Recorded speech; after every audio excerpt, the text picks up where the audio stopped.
guys hear me okay? Yeah. All right, cool. Sometimes I can't hear me too well. I probably caught most of you, those that I didn't catch. 2025. I'll try to keep it a 20-minute program here. Go over the history and symbolism of the site. Now, most of you remember April 19th, 1995. That's just going to happen. We're going to have trains, planes, all that jazz, cops, ambulances. It was a Wednesday morning. It was cloudy, cool morning. It was a day like any other. Now, kind of go into history first. Go to what the site would have looked like April 18th, 1995. And to set up the area, I like to start right down the middle. And that is with this pool. It's a reflecting pool. But on April 18th, 1995, it was Northwest 5th Street. Northwest 5th Street was a one-way street from west to east, or from 903 towards our end, the eastern end, 901. The pool today is the same width as the road. And the road actually takes you to the interstate. That's why. So odd numbers went east, even numbers went west. The flagstone here is the same width as the sidewalks were on either side of the street. You guys are on the north side of the pool. You would be kind of on the edge of a 64-car parking lot. Now, of course, we've been lowered about 11 feet here, so we were even with the road. If you've been down that serpentine path that takes you to the museum entrance at the end of these terrace benches, that was the location of a building called the Athenian. And then next to it, where we have the rows of trees along Harvey there along the street, that was a 3-story building called the Oklahoma Water Resources Board. And to the south of the pool, where we will have 168 chairs, we call it the field of empty chairs, that grass is the footprint of the Iacoe Federal Building. Now, outside of the memorial grounds, there were 13 other buildings that are no longer standing due to the blast. And they didn't fall down, but they were so heavily damaged that they had to be torn down. And from where we are sitting, what you guys can easily see, between us and that 24-story apartment building there, that is called the Regency, there was a post office. And now that's the parking lot for the post office. We've walked over there. Where you can see that white statue, that is Jesus. Well, maybe, I don't know if you can see it, some of you can. Over by the 903 gate, it's called And Jesus Swept. That location of the statue was the parish house for the church. On this side, that large parking lot, that was a 7-story YMCA. So just in the immediate area, that's 6 of the buildings that are no longer standing. Now, I'm going to give you a little bit of history. We don't like to give Timothy McVeigh or Terry Nichols too much attention, but I do feel like we have to kind of talk about it a little bit, to really understand, of course, the impact, why he did it, what led up to this day. And those of you who remember April 19th, 1993, you might also remember it as the end of a 50-day standoff between the ATF, the DEA, and the Branch Davidians in Waco, Texas. And that event would be what I call the grand finale of reasons that McVeigh felt that he needed to retaliate against the government. You might also remember Ruby Ridge in 1992, and that's in Idaho with the Weaver family. Both of these situations, the federal government believed that these compounds, if you will, had illegal weapons, had automatic guns. And so they moved in.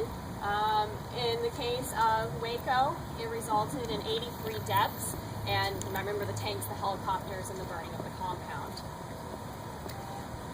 McVeigh, of course, felt that the government had overstepped their reach, overstepped their boundaries, and so he wanted to retaliate specifically against the ATF, against the FBI, and against the DEA.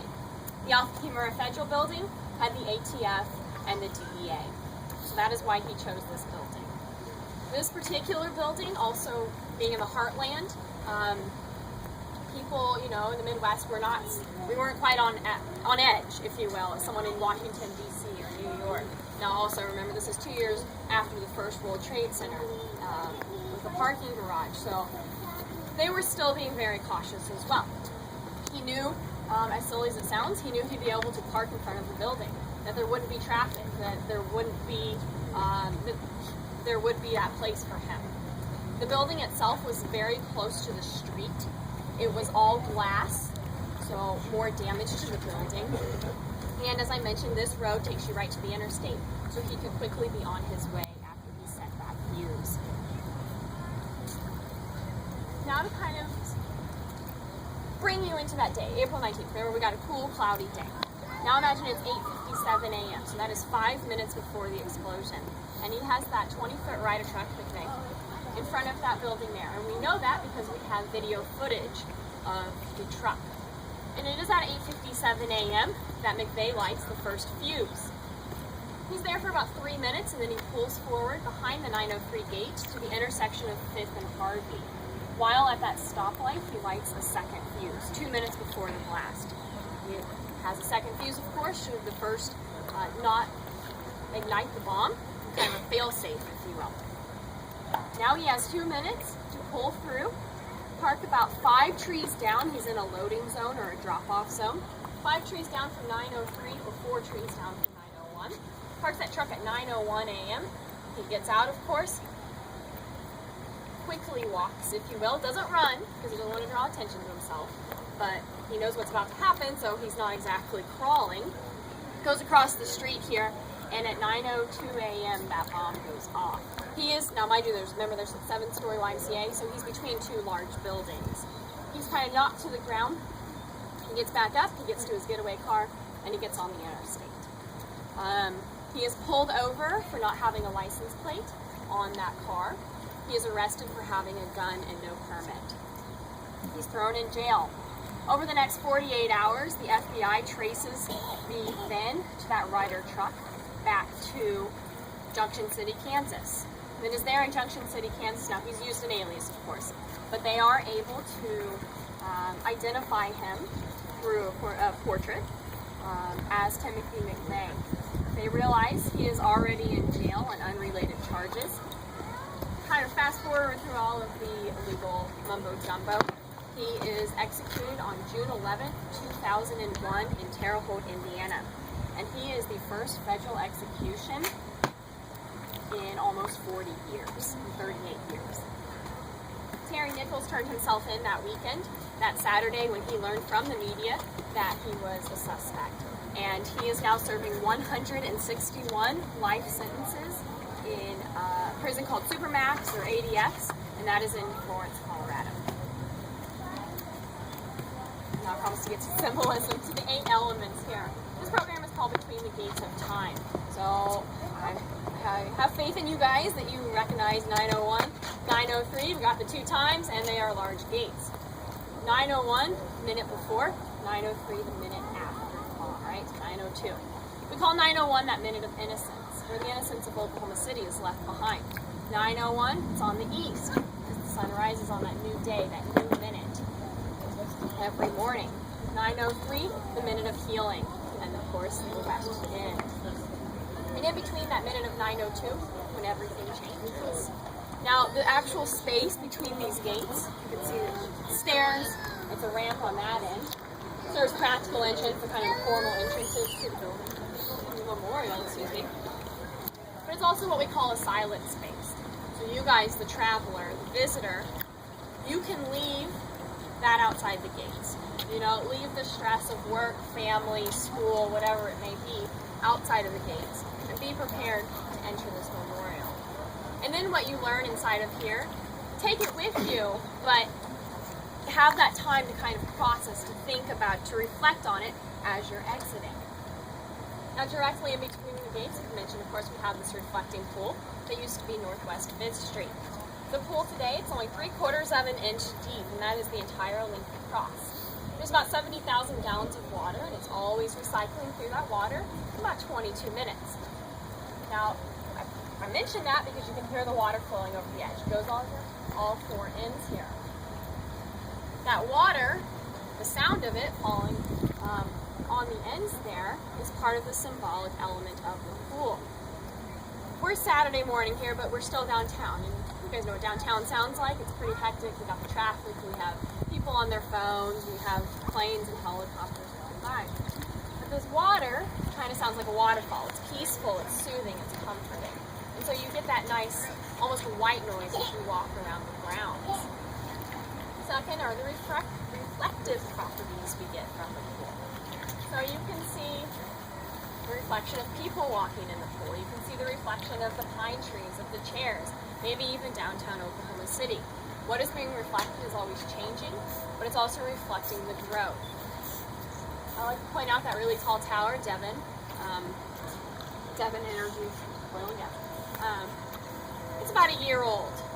So that tower, this was 18 years ago, that was a year ago. It's showing how we are growing, how we are strengthening the resiliency of Oklahoma City. You can also look into the pool's edge, see your face. So we're seeing the reflection of how we have changed over the last 18 years back in that pool. To the south, of course, there are 168 empty chairs. 19 of those chairs are smaller for the 19 children. The names are on the glass bases of the chairs, and they are organized in 3 patterns. Now from north to south, there are 9 rows of chairs for 9 floors to the building. So everyone on the first row was on the first floor. Up to the 9th row, those people were on the 9th floor. East to west, they are alphabetical by agency or department, by last name within agency or department. And then the one you've probably kind of been wondering, the spacing of the chairs. Why are they kind of concentrated in the middle, and then as you go towards the ends, they spread out? Well, remember where McVeigh parked? 4th tree from 901? That is where the chairs would be closest together. Well, of course, where he parked, you have the most damage to the building. Where you have the most damage, today you have the most chairs. So they kind of fill in where the building collapsed. Now there were 5 people who were killed outside of the building, and they also have chairs on the very western end. 4 of those people were killed on the memorial grounds, all north of the pool, so those 2 buildings in the parking lot. And the 5th person was a rescue worker. She was a nurse hit with falling debris. The field itself is surrounded by loblolly pine trees. These loblollies were chosen for their height. When they are full height, 80 to 90 feet. 90 feet, 9-story building. So you're kind of that building behind you, the Journal Record building or the museum, that is 7 stories tall at its tallest. So that's kind of our current, comparison. And then of course when we have 90-foot tall trees, we will be able to understand the height of that. Those of you a little bit on this end, you can probably see, or where you're sitting between that gate, the jagged wall over behind the 901 gate. That is called the Survivor Wall or Survivor Chapel. And that Survivor Wall is, of course, part of the building. Now, McVeigh used 7,600 pounds of explosives on April 19th. On May 23rd, they imploded or brought down the building, and they only needed 150 pounds to do so. It was, of course, that damaged. Because that wall survived both explosion and implosion, it had to be part of the memorial. There was, of course, a design competition. There were 624 entries, and that wall had to somehow be incorporated into the memorial. Where it is today, it has not been moved, it has not been touched. And if you've walked over there, or when you walk over there, you will see 4 granite panels. Those granite slabs are from inside of the building. They're from the lobby area of the building. And engraved into them are about 650 survivor names. Now about 200 of those people are from inside of the Murrah building itself, and then 450 from what we call an immediate impact area. And that's buildings about 2 blocks, give or take. There are about 1,000 people not on that wall. 462 from that apartment building, not considered survivors. People from the courthouse, which is behind the plaza here across the street, not considered survivors. And then there are some people who have asked to not be on the wall. And they were organized by what building they were in. People on the left 2 slabs, they were on this side of the pool. So they were to the north, and then there's kind of a gap, and you can kind of think of that as Northwest 5th Street. And then to the right, those are people who were to the south of Northwest 5th Street. Now moving across the street here to where you guys are sitting and moving across the pool, you are in the middle of the Rescuer's Orchard. Well, kind of at the end of the Rescuer's Orchard. In this Rescuer's Orchard, we have those who were killed, right? So the mission statement. Those who were killed is the chairs. The survivor wall, those who survived. Those changed forever. It's kind of the second half of the memorial grounds here. And that actually takes you all the way from this pool to the street behind you, behind the museum, if you will, for the 12,000 rescue workers who came from across the United States. Now within this rescue resort, we're just starting to get some leaves back on these trees. We have 3 trees. One's the short squatty ones that are just turning red, purple red there. That is the Oklahoma state tree. It's called an eastern redbud or an Oklahoma redbud.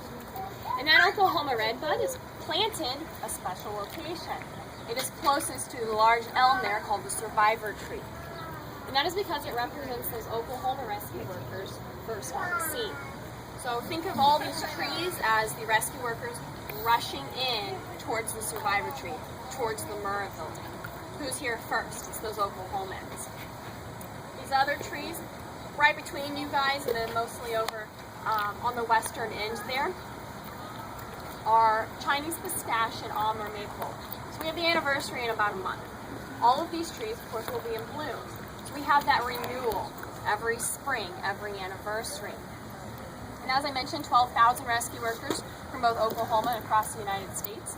That is 12 urban search and rescue teams. Now, nestled kind of in the northwest corner over by the museum entrance is what we call the children, I point, can't see it. It's what we call the children's area. Now, this really isn't necessarily for children today, but it's for the children of 1995. And you might remember a lot of the kind of the teddy bear campaign, the Helping Hands campaign, 168 pennies campaign. These children, it was their way of helping. It was their way of doing something because they couldn't come down to the building. They couldn't help the that's not gonna go back. He's on 5th. He should be on 6th.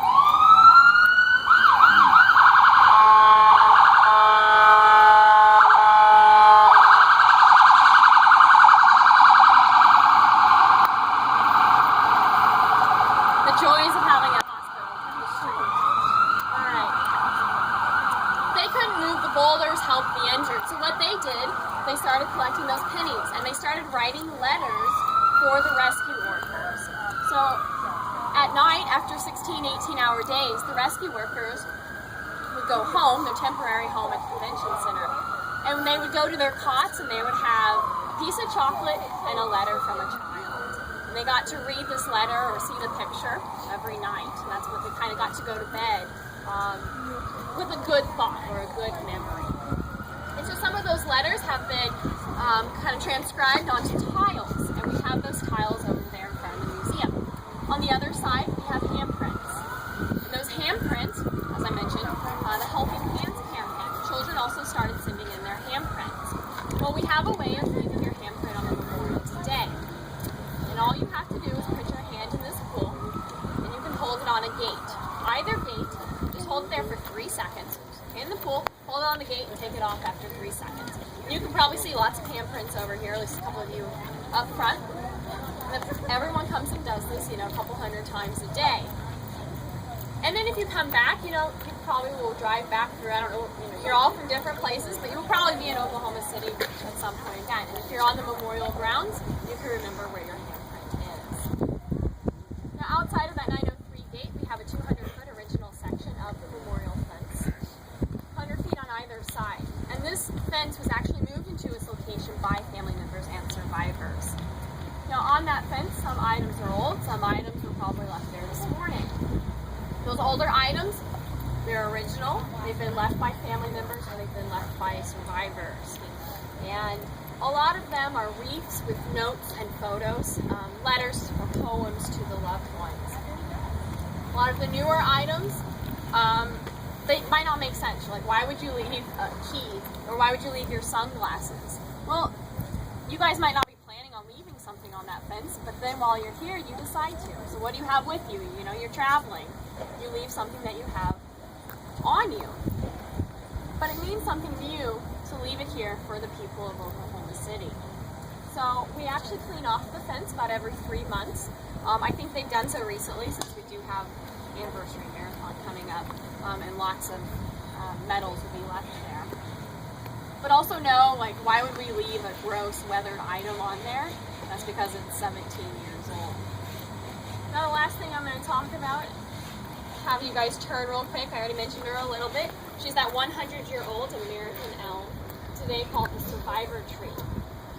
Now prior to being the survivor tree, she was a lowly old American elm in the middle of a 64-car parking lot. And prior to being covered with asphalt, she was in the backyard of a home. Now, of course, that home was torn down and started becoming more of a downtown area, commercial area, and it was turned into that parking lot. Now, along with being covered with asphalt, she's had Dutch elm disease, she's had ice storms, and she's been struck by lightning. And of course, some lovely Oklahoma wind. But on April 19th, 1995, cars surrounding that tree exploded. They caught on fire. They caught the tree on fire. Alongside no leaves, burned bark, it had shrapnel embedded into it. That shrapnel came from the building, it came from the road, it came from the cars, and it came from the parking lot. The twisted chunks of metal, glass, asphalt, stuck in the trunk of that tree. Well, all of that shrapnel became evidence, and it was evidence in Timothy McVeigh's trial. When they went to cut down the tree to remove the evidence, remove that shrapnel, they realized it was in fact still alive. Now mind you, this was 11 months later, so no one had really done anything to that tree for nearly a year. They thought it was dead. They don't need to mess with that right now, they've got more important things. They went to cut down the evidence, cut down the tree to remove that evidence. Realized the tree was in fact still alive. They were able to remove all of the debris, of course keeping the tree alive, and that is why we call her today the survivor tree. She still holds that scorched bark. And I like to think of that kind of as a scar, right? The black bark on there is the scar of that tree. We hold the scars of April 19th. They might not be physical scars. Some people, some survivors, they are. And most of us, they are not. You can also, if you've seen pictures of prior, saw how mangled, how kind of pathetic looking that tree was, and then how it looks today. And I don't have a brochure on me, but if you look at the symbol of the memorial, they had to change that symbol because that tree grew so much in the last 15 years. They had to make the tree more representative of what, or make the icon more representative of what the tree looked like, because it didn't look like it anymore. So I encourage you to walk up there, take a look at the tree. Now I'll leave you guys with the mission statement of the memorial. You can find that on the outside of either gate here. We come here to remember those who were killed, those who survived, and those changed forever. May all who leave here know the impact of violence. May this memorial offer comfort, strength, hope, peace, and serenity. Take a minute to reflect upon that. As you walk around, of course, leave your hand print on the gates here. Does anybody have any questions? Maybe? Maybe not. All right, you guys have a great day. Thank you all. Thank you.